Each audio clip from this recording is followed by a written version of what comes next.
அஷ்டாவக்ர கீதை 13வது அத்தியாயம். ஜனகர் இயல்பாம் சுரூப நிலையில் எவ்வித விகல்பமும் இன்றி இன்புறும் அனுபவத்தை உரைத்தல். ஜனகர் தனது குருவான அஷ்டாவக்ரரிடம் ஸ்ரவணம் மனனம் நிதித்தியாசனத்தின் மூலமாக தனது இயல்பாம் சொரூப நிலையில் ஆத்மாவில் பிரம்மத்தில் நிலைத்து இருந்து எவ்வித விகல்பமும் இன்றி இன்புறும் அனுபவத்தை உரைத்தல். அடுத்த பாடல். தேக அபிமானம் உடைய யோகியருக்கே கர்மம் கர்ம நீக்கம் பந்தம் ஆகிய பாவனைகள். யோகமும் வியோகமும் எனக்கு இன்மையால் இன்பமாயிருக்கிறேன். தேக அபிமானம் உடைய யோகியருக்கே கர்மம் கர்ம நீக்கம் பந்தம் ஆகிய பாவனைகள். யோகமும் வியோகமும் எனக்கு இன்மையால் இன்பமாயிருக்கிறேன்.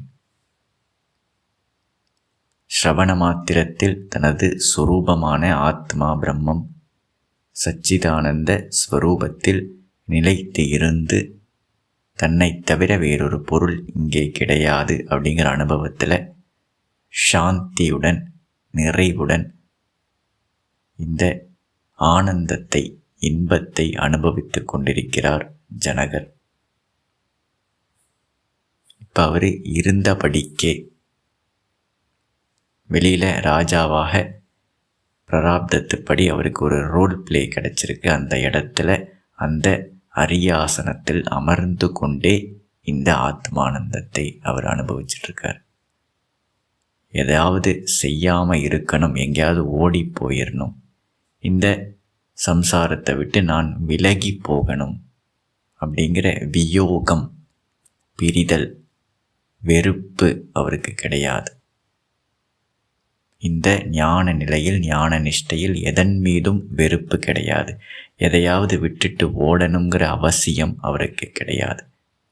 இந்த ஆத்மானந்தத்தை, சச்சிதானந்தத்தை, பேரானந்தத்தை, நிறைவை, முக்தியை அனுபவிக்க அவர் எதையும் விட்டுட்டு ஓடணும். வியோகம், வெறுப்பு, ஏதாவது நாம ரூபத்தை, இந்த உலகத்தை விட்டுட்டு எங்கேயாவது குகைக்கு ஓடிடணும், அதை விடணும், இதை விடணும், இந்த போகங்களை எல்லாம் நான் விடணும், ராஜ பதவியை விடணும் அப்படிங்கிற எதையும் விடணும் அப்படிங்கிற அவருக்கு அவசியம் கிடையாது.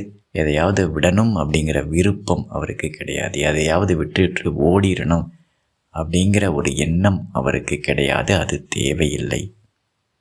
அதே மாதிரி யோகம், எதையாவது நான் அடையணும், இந்த பேரானந்தத்தை அனுபவித்து கொண்டிருக்கக்கூடிய ஜனகருக்கு இனிமேல் எதையாவது நான் அனுபவிக்கணும், அடையணும், ஆகணும் அப்படிங்கிற ஆசையும் கிடையாது. எதையாவது ஒரு நாம ரூபத்தை நான் அடையணும், எதையாவது ஒரு நாம ரூபத்தை விட்டுட்டு நான் ஓடணும். யோகமும் கிடையாது, வியோகமும் கிடையாது. எது நடக்குதோ அதை நடக்க விட்டுட்டு வெளிப்புறத்தில் நாம ரூபம் தெரியக்கூடிய இந்த நாமரூப பிரபஞ்சத்தில் என்ன நடக்கணுமோ பிராரப்தத்துப்படி அது நடந்துட்டு போகட்டும். எது கிடைக்கணுமோ கிடைக்கட்டும், எது போகணுமோ போகட்டும். அதை பற்றி எனக்கு எந்தவித கவலையோ பிரச்சனையோ எனக்கு கிடையாது. இதை டிரான்சென்ட் பண்ணி, இதை கடந்த நிலையில் என்னுடைய சொரூபத்தில் நிலைத்து இருந்து நான் நிறைவை அனுபவித்து கொண்டிருக்கிறேன். அதனால் எனக்கு யோகமும் தேவையில்லை, வியோகமும் தேவையில்லை. தேக அபிமானம் உடைய யோகியருக்கே கர்மம் கர்ம நீக்கம் பந்தம் ஆகிய பாவனைகள். நான் கர்மம் செய்து கொண்டிருக்கிறேன், நான் செய்பவன், நான் ஒரு ஜீவாத்மா, நான் எதையோ பண்ணிக்கிட்டு இருக்கிறேன் இந்த உலகத்தில், எதையோ அடையணும் அப்படிங்கிறது வெறும் பாவனை. நான் ஒரு தனிப்பட்ட இண்டிவிஜுவல், நான் எதையோ செய்து எதையோ அடைய போகிறேன், எதையோ அடைஞ்சு எனக்கு நிறைவு கிடைக்கும், ஆனந்தம் கிடைக்கும், நிம்மதி கிடைக்கும். இந்த நாமரூப பிரபஞ்சத்தில் எதையோ செய்து எதையோ அடைந்து, காசு, பணம், பேரு, புகழ், ரிலேஷன்ஷிப்ஸ், எதையோ செய்து எதையோ அடைந்து எனக்கு நிறைவு கிடைக்கும்னு நினைக்கிறது வெறும் பாவனை. நான் ஒரு தனிப்பட்ட மனிதன், நான் எதையோ செய்து எதையோ அடையப் போகிறேன் அப்படின்னு நினைக்கிறது வெறும் கற்பனை. நான் ஒரு தனிப்பட்ட இண்டிவிஜுவல், நான் பந்தத்தில் இருக்கிறேன், பந்திக்கப்பட்டிருக்கிறேன், எதையோ விட்டு ஓடுனாத்தான் எனக்கு நிம்மதி கிடைக்கும் நினைக்கிறது அதுவும் ஒரு பாவனை. இப்போ இந்த மாதிரி பாவனை செய்பவர்களுக்குத்தான் எதையாவது செய்யணும், எதையாவது விடணும் அப்படிங்கிற இந்த வேலையெல்லாம் அவங்க பண்ணிக்கிட்டு இருப்பாங்க. இந்த உலகத்தில் 2 விதமான மக்களை நாம் ஜென்ரலாக பார்க்குறோம். அகங்காரமாக தன்னை கற்பனை செய்து கொண்டு தனிப்பட்ட ஜீவன், ஆத்மா, ஜீவாத்மா அப்படின்னு நினச்சிக்கிட்டு இந்த உலகத்தில் என்னை தவிர பல பொருட்கள் இருக்குது, அந்த பொருட்களை ஏதாவது ஒரு பொருளை அடையிறது மூலமாக என்னுடைய மனம் நிறைந்து விடும், எனக்கு சந்தோஷம் கிடைக்கும்னு நினச்சிக்கிட்டு ஆசைப்பட்டு அது பின்னாடி ஓடுறது. இப்படி ஒரு குரூப் இருக்கிறாங்க.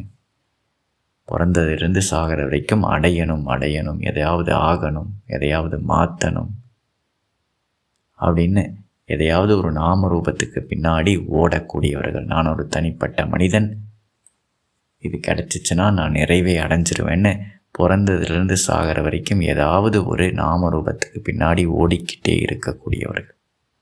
யோகம் அதோட யூனியன் ஆகணும், ஏதாவது ஒரு நாம ரூபம் அது கூட நான் ஒன்றாகணும், அப்போ தான் எனக்கு ஆனந்தம் கிடைக்கும்னு நாமரூபமாக தன்னை கற்பனை பண்ணிட்டு இன்னொரு நாமரூபத்துக்கு பின்னாடி ஓடக்கூடியவர்கள். அடுத்த குரூப்பு, இந்த உலகம் எனக்கு துக்கத்தை கொடுக்குது, இந்த நாம ரூபங்களை எல்லாம் விட்டு ஓடுனாத்தான், என் குடும்பத்திலிருந்து விட்டு இமயமலைக்கோ திருவண்ணாமலைக்கோ ரிஷிகேஷுக்கோ ஓடி அங்கே பிளாட்ஃபார்மில் போய் படுத்துக்கிட்டா தான் எனக்கு நிம்மதி வரும், நிறைவு வரும், ஆனந்தம் வரும், முக்தி வரும். இந்த நாம ரூபம் எனக்கு துக்கத்தை கொடுக்குது, இதிலிருந்து நான் விட்டு விலகி ஓட வேண்டும் அப்படின்னு ஃபிசிக்கலாக நான் ஒரு தனிப்பட்ட ஜீவன், நான் பந்திக்கப்பட்டிருக்கிறேன், இந்த நாம ரூபத்திலிருந்து விட்டு ஓடினாத்தான் எனக்கு நிம்மதி கிடைக்கும்னு நினைக்கக்கூடிய இன்னொரு குரூப். இந்த ரெண்டுக்குமே காமனான விஷயம் என்னென்னா, நான் ஒரு தனிப்பட்ட ஜீவன். ஃபஸ்ட்டு குரூப்பு எதையாவது ஒன்று அடைஞ்சால் எனக்கு சந்தோஷம் கிடைக்குன்னு நினைக்கிறாங்க. அடுத்த குரூப்பு எதையாவது ஒன்று விட்டால் எனக்கு சந்தோஷம் கிடைக்குன்னு நினைக்கிறாங்க. அப்போ 2 பேரும் டீல் பண்ணுறது நாம ரூபத்தை தான். ஒருத்தர் பின்னாடி ஓடுறாரு, ஒருத்தர் விட்டு ஓடுறாரு. 2 பேரும் தன்னை ஒரு தனிப்பட்ட ஜீவன், நான் குறையுள்ளவன், நான் பந்தப்பட்டவன் அப்படின்னு நினச்சிக்கிட்டு இருக்காங்க, பாவனை பண்ணிக்கிட்டு இருக்காங்க. இந்த மாதிரி பாவனைகள் எல்லாம் இல்லாமல் நான் என்னுடைய ஸ்வரூபம் உண்மையில் சச்சிதானந்த ஸ்வரூபம், அது நிறைவானது, அழிவில்லாதது, ஆனந்தமயமானது, குறையே இல்லாதது. அதை தவிர வேறொரு பொருள் அடைவதற்கோ விட்டு விலகி ஓடுவதற்கோ எதுவுமே கிடையாது அப்படிங்கிற உண்மையை ஞான திருஷ்டி மூலமாக, ஞான கண்ணு மூலமாக இந்த உண்மையை, சத்தியத்தை அனுபவித்து கொண்டிருக்க கூடிய ஞான நிஷ்டரான ஜனகருக்கு, அப்படிப்பட்ட ஞானிகளுக்கு, உண்மையை தரிசிக்கக்கூடிய ஞானிகள், உண்மையில் நிலை பெற்று இருந்து உண்மையை தரிசிக்கக்கூடிய ஞானிகளுக்கு அடைவதற்கோ விட்டு விலகி ஓடுவதற்கோ எதுவுமே கிடையாது. அதனால் அவருக்கு யோகமும் இல்லை, வியோகமும் இல்லை. ஏதோ ஒரு நாமரூபத்து கூட யூனியன் ஆகணும் அப்படிங்கிற அந்த யோகமும் கிடையாது. எதையாவது விட்டு விலகி ஓடணுங்கிற வியோகமும் கிடையாது. இந்த 2மே இல்லாமல், இந்த விகற்பங்கள் இல்லாமல், ஏதாவது ஒன்று பண்ணணும், எதையாவது ஒன்று பண்ணாமல் இருக்கணும்னு இந்த விகற்பங்கள் இல்லாமல் நிறைவாக இன்பத்தை அவர் அனுபவிச்சிட்ருக்கார். இப்போ இந்த நாம ரூபங்கிற டைமென்ஷனை அவர் டிரான்சென்ட் பண்ணி போயிட்டார். அவருடைய டீலிங் இந்த நாம ரூபங்கிற டைமென்ஷன்லேயே கிடையாது.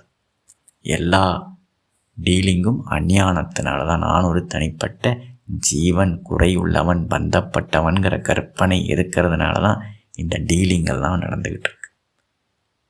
எதையாவது அடையணும், எதையாவது விட்டு ஓடணும். எல்லாரும் இதைத்தான் பண்ணிக்கிட்டு இருக்காங்க. யாருமே நிறைவை அடைந்த பாடு கிடையாது. எதையாவது அடையணும் அப்படின்னு பேரு, புகழ், காசு, பணம் சம்பாதிச்சவங்க அவங்களும் நிறைவை அடைஞ்ச பாடில்லை. மேலும் மேலும் பெரிய குறை. சின்ன ஜீவனாக இருந்தப்ப சின்ன குறை, பெரிய ஜீவனாகும்போது பெரிய குறை. குறை தீர்ந்த பாடில்லை. எந்த நாம ரூபத்திற்கும் எந்த ஜீவனுக்கும் குறை தீர்ந்த பாடில்லை. அதே மாதிரி விட்டு விலகி ஓடினவங்க, வீட்டை விட்டு ஆசிரமத்துக்கு ஓடினவங்க, ரெஸ்பான்சிபிலிட்டிஸை விட்டுட்டு வேறு ஏதாவது போய் ஒளிஞ்சிக்கிட்டவங்க, குகையில் போய் ஒளிஞ்சிக்கிட்டவங்க, அதை மாற்றி இதை மாற்றி, உடையை மாற்றி நடையை மாற்றி, இதையெல்லாம் மாற்றி பார்த்தவங்க அவங்க நிரந்தர நிறைவை முக்தியை அடைந்தார்களா அப்படின்னா அவர்களும் அடைந்த பாடில்லை. எதையாவது அடைவது மூலமோ எதையாவது விட்டு ஓடுறது மூலமோ நிறைவு கிடைக்காது.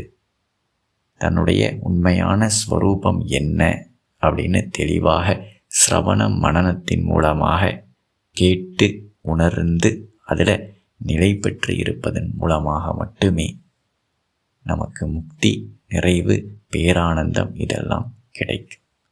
இதை தவிர வேறு எந்த வழியும் கிடையாது. நாம ரூபத்தை அடைஞ்சாலும் சரி, விட்டு ஓடினாலும் சரி, என்னுடைய கற்பனை நான் ஜீவன் பாவனை பண்ணிகிட்ருக்கிற வரைக்கும் என்ன பண்ணாலும், அடைஞ்சாலும் விட்டு ஓடினாலும் நிறைவு கிடைக்காது. தேக அபிமானம் உடைய யோகியருக்கே, இப்போ ப்ராக்டிஸ் பண்ணுறவங்க யோகியர்கள், அவங்கெல்லாம் தான் எதையாவது பண்ணணும், எதையாவது விட்டு ஓடணும்னு வாழ்க்கை ஃபுல்லாக ப்ராக்டிஸ் பண்ணிக்கிட்டே இருப்பாங்க. ஆனால் ஞான நிஷ்டையில் இருக்கக்கூடிய ஞானிகள் இங்கே இருக்கிறது பிரம்மம் மட்டுமே, அதுதான் என்னுடைய ஸ்வரூபம், அதை பந்திக்கிறதுக்கு வேறு எந்த பொருளும் அதை தவிர கிடையாது, தனியாக கிடையாது.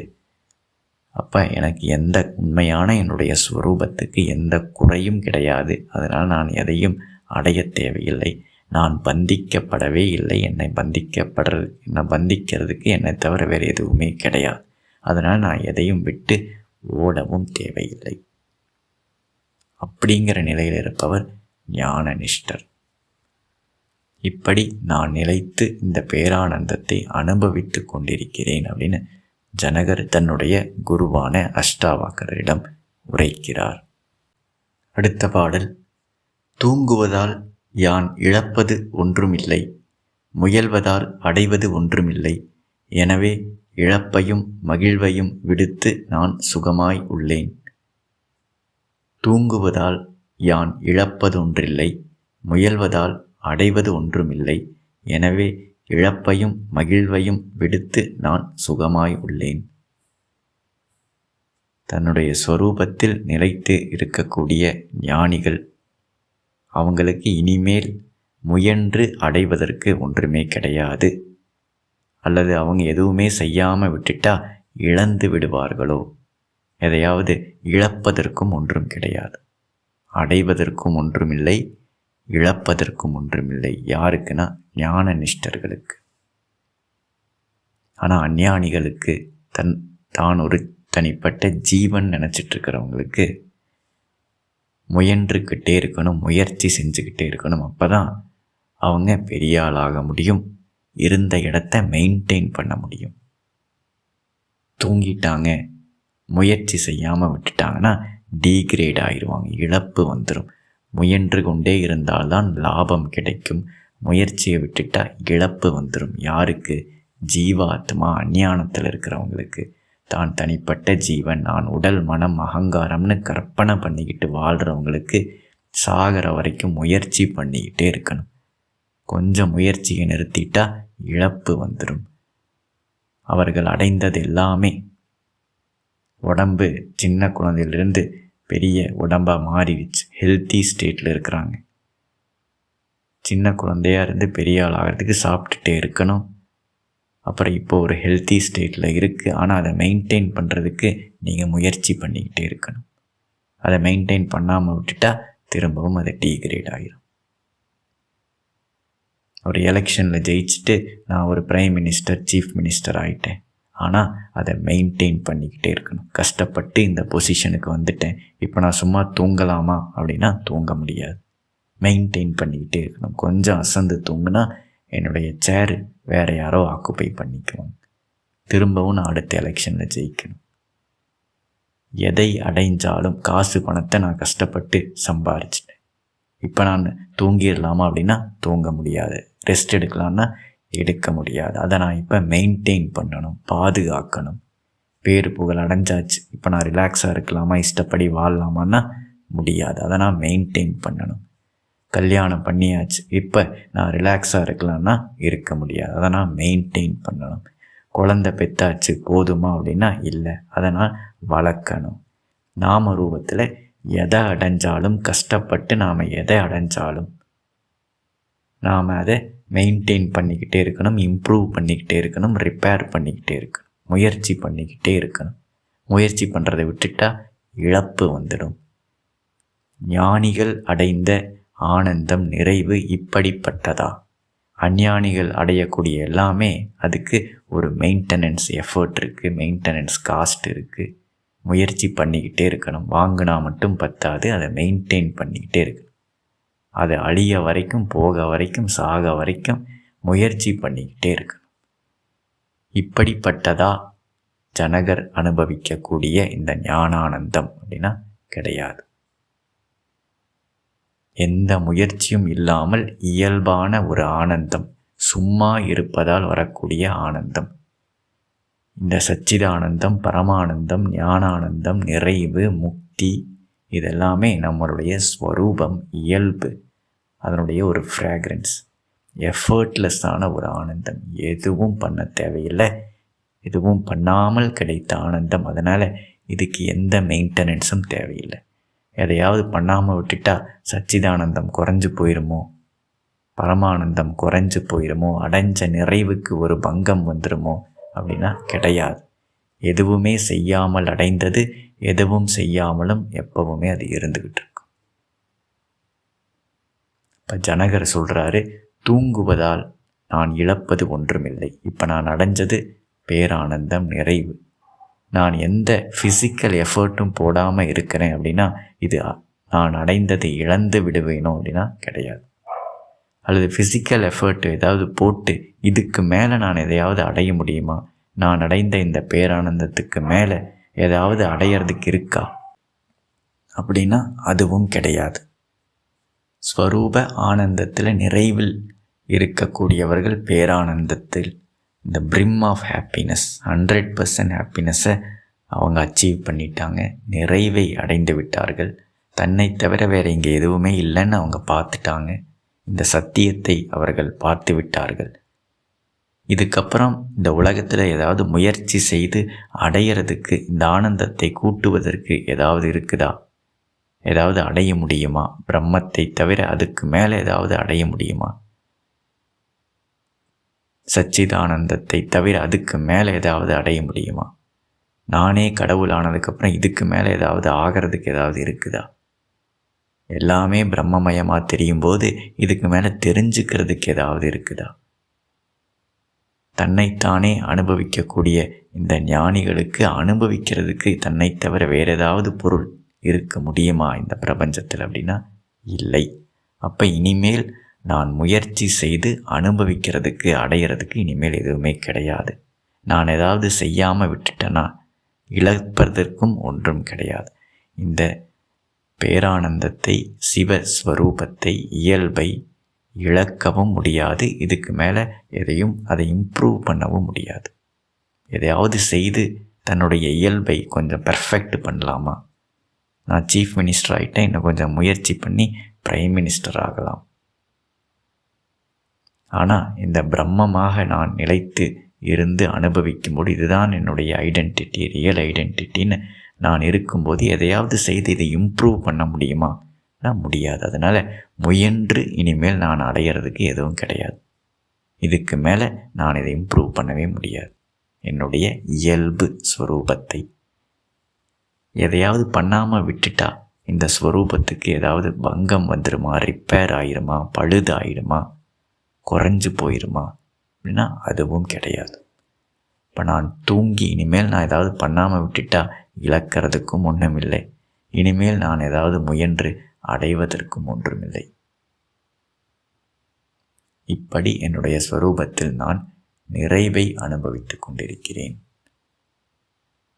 அப்போ பிராரப்தத்துப்படி இனிமேல் என்ன இந்த உடல் மனம் அகங்காரம் செய்யணுமோ அதை பாட்டுக்கு செஞ்சுட்டு போகுது. அது செய்யறது செய்யாமல் இருக்கிறதுக்கும் எனக்கும் என்னுடைய நிறைவுக்கும் எந்த சம்பந்தம் கிடையாது. அது என்ன செய்தாலும் செய்யாமல் போனாலும் நான் நிறைவுடன் இருப்பேன். நான் எப்பவும் இந்த பிரம்ம ஸ்வரூபத்தில் நிலைத்து இருந்து அனைத்தையும் பிரம்மமாக பார்த்து நிறைவையும் ஆனந்தத்தையும் நான் அனுபவித்து கொண்டே இருப்பேன். இர்ரெஸ்பெக்டிவ் ஆஃப் பிராரப்தத்துப்படி இந்த நாம ரூபம் சர்ஃபேஸில் என்ன வேணாலும் நடந்துட்டு போகட்டும், அதை பற்றி எனக்கு இனி கவலை கிடையாது. இதுதான் ஜீவன் முக்தி. இழப்பதற்கும் ஒன்றுமில்லை, அடைவதற்கும் ஒன்றுமில்லை, நிறைவு மட்டும்தான் இருக்குது அப்படிங்கிற இந்த அனுபவத்தில் உடல் மனம் அகங்காரம் உயிரோடு இருக்கும் பொழுதே இதை அனுபவிக்கிறது தான் ஜீவன் முக்தி. இது ஞானத்தினால மட்டுமே பாசிபிள். தன்னுடைய ஸ்வரூபத்தை தெரிந்து அதில் நிலைத்து இருக்கிறது மூலமாக மட்டுமே, நிதித்தியாசனத்தில் இருக்கிறது மூலமாக மட்டுமே பாசிபிள். வேறு எந்த வழியும் கிடையாது. இறுதியாக, தேக அபிமானம் உடைய யோகியருக்கே கர்மம், கர்ம நீக்கம், பந்தம் ஆகிய பாவனைகள். யோகமும் வியோகமும் எனக்கு இன்மையால் இன்பமாயிருக்கிறேன். தூங்குவதால் யான் இழப்பதொன்றில்லை, முயல்வதால் அடைவதொன்றுமில்லை. எனவே இழப்பையும் மகிழ்வையும் விடுத்து நான் சுகமாய் உள்ளேன்.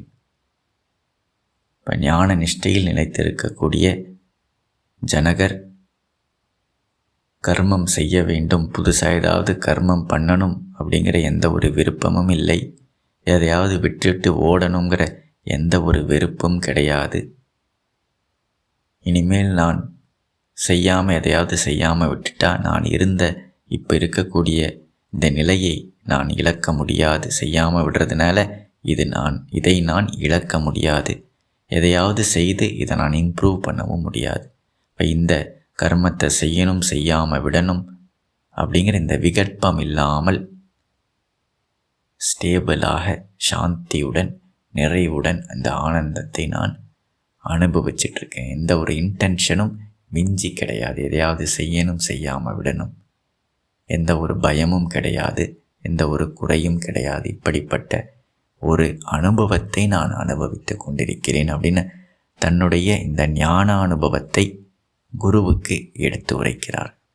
எப்படி தன்னுடைய குரு உபதேசத்தை அவர் கொடுத்தாரு, அந்த உபதேசத்தை கேட்டு நான் என்ன பலனை அடைந்தேன் அப்படின்னு விளக்கி கூறுகிறார். அப்படித்தான் அந்த குருவுக்கு தெரியும் இவர் இந்த ஞான நிஷ்டையை அடைந்து அதில் நிலை பெற்றிருக்கிறார். அதுதான் ஒரு குருவுக்கு ஆனந்தம். தன்னிடம் வந்த சிஷ்யன் சிரவணம் மனனம் நிதித்தியாசனத்தின் மூலமாக ஞான நிஷ்டையை இருந்து அந்த நிறைவை, விகற்பமில்லாத அந்த நிறைவை, சுகம் துக்கம் இல்லாமல் ஒரு நிம்மதி, நிறைவு, குறையில்லாத நிறைவு, பயமற்ற ஒரு தன்மை, இதையெல்லாம் அவர் அனுபவிச்சுக்கிட்டு இருக்காரு அப்படின்னு கேட்கறது தான் குருவுக்கு இருக்கக்கூடிய ஒரு ஆனந்தம். அதுதான் அவருக்கு சந்தோஷத்தை கொடுக்கும். வேறு எந்த ஒரு தட்சணையும் குருவுக்கு தேவை கிடையாது. அவர் எதையும் எதிர்பார்க்கறது கிடையாது. ஸோ அதற்காக சிஷ்யரான ஜனகர் தன்னுடைய குருவை அவருக்கு தட்சணையாக தன்னுடைய அனுபவத்தை அவர் விளக்கி உரைக்கிறார். இவருக்கு அந்த பயன் கிடைத்து விட்டது அப்படின்னு தன்னுடைய குருவுக்கு தெரியணும் அப்படிங்கிறதுக்காக அவர் விளக்கி கூறுகிறார். மேலும் பாடல்களை நாம் அடுத்த பதிவில் பார்ப்போம். நன்றி.